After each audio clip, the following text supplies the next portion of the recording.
Israel's defense minister says Iran is behind a series of bombings in Thailand Tuesday and other bombings yesterday.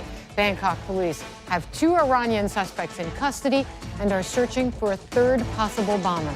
Israel has already accused Iran of involvement in 2 bomb attacks on embassy personnel in India and Georgia.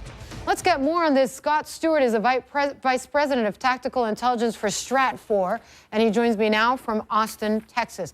What's going on here? We had an Iranian nuclear scientist assassinated in Tehran a little more than a month ago. Iran says Israel was behind it. Now Israel is saying Iran is behind these bomb attacks. Are these little mini proxy wars popping all over the world?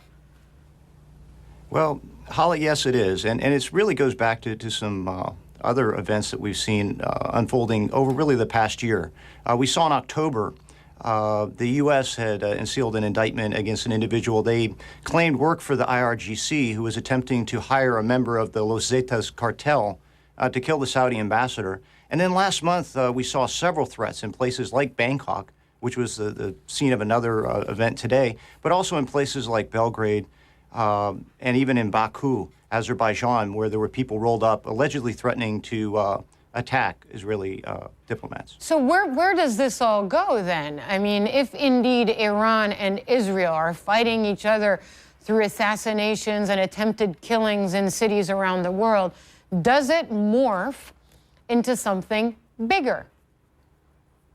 At this point, it certainly doesn't look to be that way. One of the interesting things that we're watching with this clandestine war has really been the inequality. What we see is on the Israeli side, they've been successfully assassinating Iranian scientists in Tehran. But on the Iranian side, we've seen just really a bunch of poorly executed and poorly conceived attacks in many different places against mostly soft targets. So Israel is very quick to accuse Iran. Iran is very quick to accuse Israel as well. What is the strategy that each country now seems to be employing as the tension surrounding Iran's nuclear program continues to increase?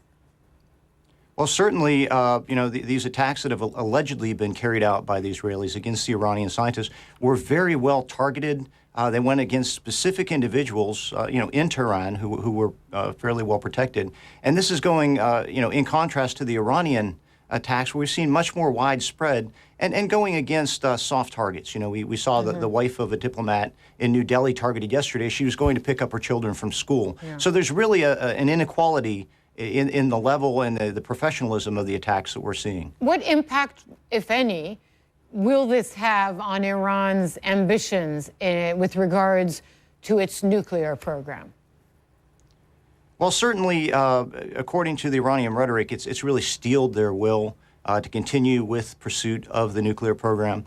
However, if you look underneath that level, I'm certain that the scientists that are working in that program have to be concerned. They've seen these actions taken out where their colleagues have been killed, wounded, and that does have to cause some trepidation in the Iranian scientific community. If indeed Israel is behind it, are they able to target and kill, in the case of several scientists, very high-level scientists within Iran? Or is this more, as you mentioned, soft targets as far as the Israelis are concerned, soft targets within Iran? Well, on the Iranian side, as far as the targets that have been hit in Tehran, they do appear to have been, very calculated and critical individuals to the Iranian program. So it's not as if they are, just going against random scientists, right, but people who are involved very heavily in that pursuit. And of course, we've also seen them allegedly unleash things like Stuxnet against the Iranian program.